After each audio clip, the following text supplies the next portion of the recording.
সেখানে তার সহযোদ্ধারা সবাইকে তার জন্য দোয়া করার অনুরোধ করছেন সুশৃঙ্খলভাবে, যে এবং তার সহকর্মী সহযোদ্ধারা বলছেন যে তারা আপনারা দেখতে পাচ্ছেন যে মরদেহটি এখনই খাটিয়া থেকে তুলে নামানো হচ্ছে কবরে।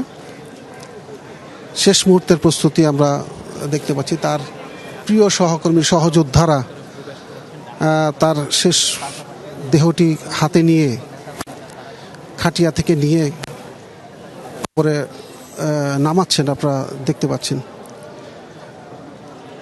এবং তিনি জীবদ্দশায় অসংখ্যবার বলেছেন যে তিনি সাধারণ মৃত্যু যেন আল্লাহ তাকে না দেয়, ঘরের ভিতরে যেন তার মৃত্যু না হয়, তাকে যেন এরকম একটি সংগ্রামী জীবনের মধ্য দিয়ে, ইনসাফ প্রতিষ্ঠার আন্দোলনের মধ্য দিয়ে যেন তিনি শত্রুর বুলেটের আঘাতে তার মৃত্যু হয়, এটি তিনি চেয়েছিলেন।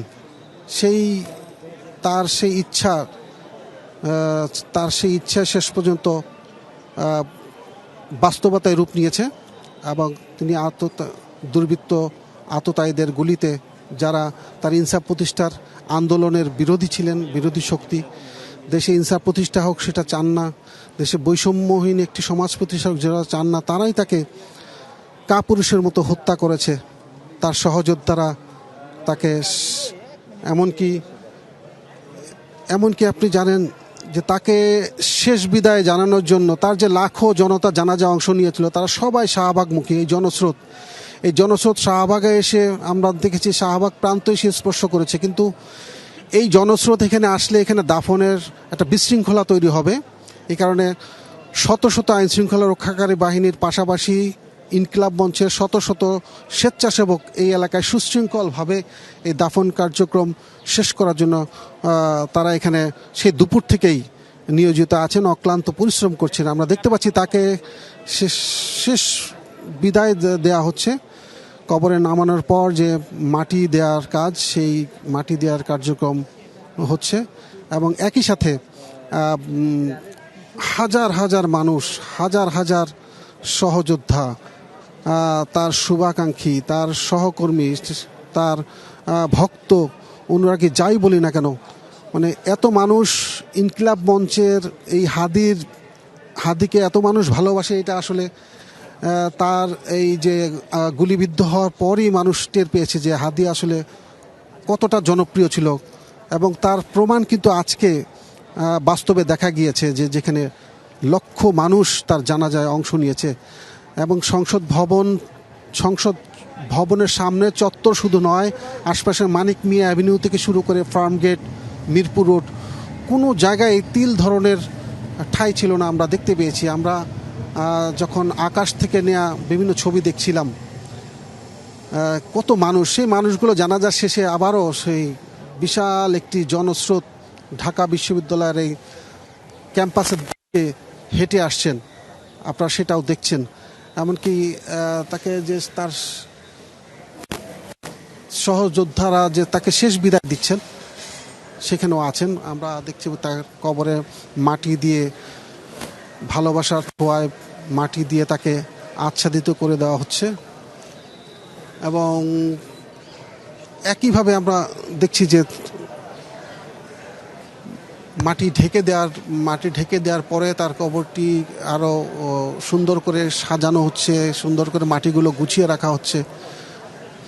ঠিক একই দৃশ্য, এই দৃশ্যটি খুব কাছে থেকে দেখার জন্য এখানে যে কত মানুষ ব্যাকুল হয়ে আছেন, এটা আসলে না দেখলে সরাসরি আপনাদের হয়তো আমরা সেগুলো দেখাতে পারছি না। অসংখ্য মানুষ এই কাজী নজরুল ইসলামের এই সমাধি চত্বরের আশপাশে আছেন। তাদেরকে শুধুমাত্র শৃঙ্খলার স্বার্থে তাদেরকে আসতে দেওয়া হচ্ছে না।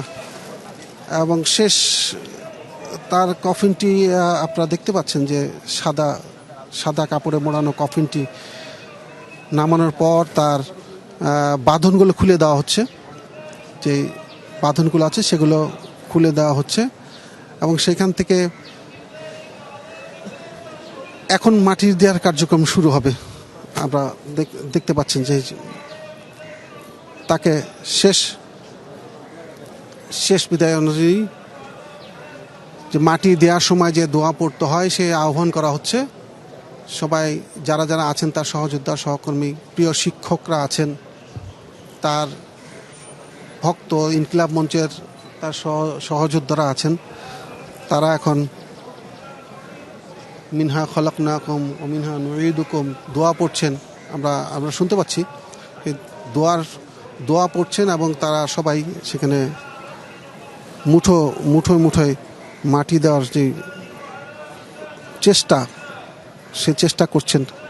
এবং আপনারা দেখতে পাচ্ছেন কিনা যে তার এই দাফন বা তার কবরের এই সমাধিস্থলের আশপাশে প্রচুর, যেমন আছেন শত শত গণমাধ্যম কর্মী, আইন শৃঙ্খলা রক্ষাকারী বাহিনী, বিজিবি, র্যাব, পুলিশ, পাশাপাশি ইনকিলাব মঞ্চের আলাদা পোশাক পরা আলাদা স্বেচ্ছাসেবকদের আপনারা দেখতে পাচ্ছেন যে টিয়া রঙের যেই অ্যাপ্রন পরে তারা এরকম শত শত স্বেচ্ছাসেবক হাতে হাত রেখে একটা চেইন তৈরি করেছেন পুরো এই সমাধির আশপাশ জুড়ে। তারা আইন শৃঙ্খলা বাহিনীর পাশাপাশি তারা অনেক সেই দুপুর থেকে কষ্ট করছেন যেন এটা সুষ্ঠুভাবে দাফন করা হয়। এবং আরেকটি বিষয় আপনাকে বলে রাখি, ইনকিলাব মঞ্চের পক্ষ থেকে জানাজার সময় এবং জানাজার আগে পরে কিন্তু নেতৃবৃন্দ বলেছেন যে এই শরীফ উসমান হাদির জানাজা পরে বা তার যেই মৃত্যুর পরে যে আন্দোলন সংগ্রাম বিভিন্ন জায়গায় ছড়িয়ে পড়েছিল, বিক্ষুব্ধ হয়ে পড়েছিল, তারা বারবার অনুরোধ করেছেন কোনো গুজবে সামাজিক যোগাযোগ মাধ্যমে ব্যাপক গুজব ছড়ানো হচ্ছে, ব্যাপক সহিংসতার ডাক দেওয়া হচ্ছে, এগুলোর দিকে যেন তারা কোনোভাবেই কান না দেন। শুধুমাত্র ইনকিলাব মঞ্চের পক্ষ থেকে আনুষ্ঠানিকভাবে যেটা বলা হবে সেইটি দেওয়া হচ্ছে। এখন মুঠো মাটি দেওয়া হচ্ছে, আপনারা দেখছেন যে মুঠো মাটি তার সহযোদ্ধা সহকর্মীরা মুঠোয় মাটি কবরে দিচ্ছেন। এবং এখানে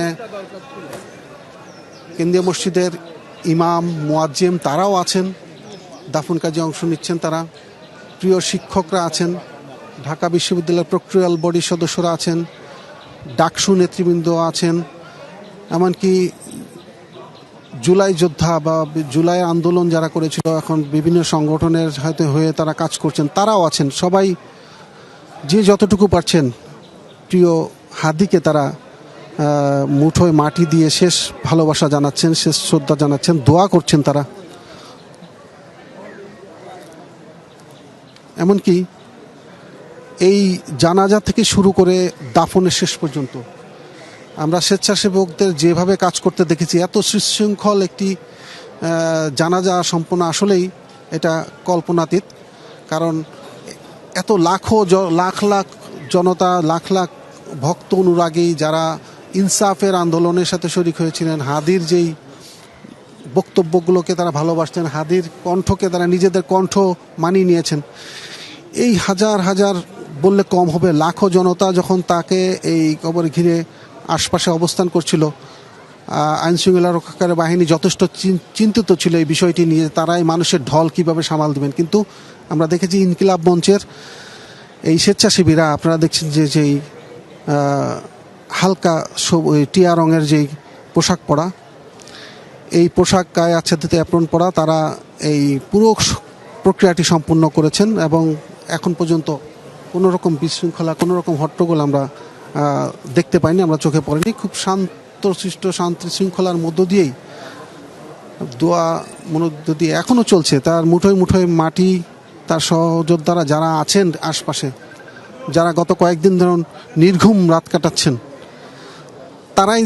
তাদেরকেই দেখছি যে শেষ মুহূর্তে মাটি দেওয়ার হয়তো সুযোগ পেয়েছেন। এবং শৃঙ্খলা ভঙ্গের আশঙ্কায় অনেক স্বেচ্ছাসেবক আছেন, তাদেরকেও সুযোগ দেওয়া হচ্ছে না, যে তারা সবাই চাচ্ছেন যে এক মুঠো মাটি দিয়ে আসবেন, সেই সুযোগটি তারা সেই সুযোগটি নিজেরা সম্বরণ করেছেন, যে হয়তো শৃঙ্খলার সাথে তারা যেতে পারছেন না। তো শেষ মুহূর্তে আমরা দেখতে পাচ্ছি যে তাকে কবরের মাটিগুলো সমান করা হচ্ছে, ঢেকে দেওয়া হচ্ছে। সংক্ষিপ্ত একটি দোয়া মোনাজাত হবে, সেই প্রস্তুতিও আমরা দেখছি, যে কবরের মাটির দেওয়া শেষ হওয়ার পরে ওখানে তার জন্য দোয়া করা হবে। এমনকি এখানে যে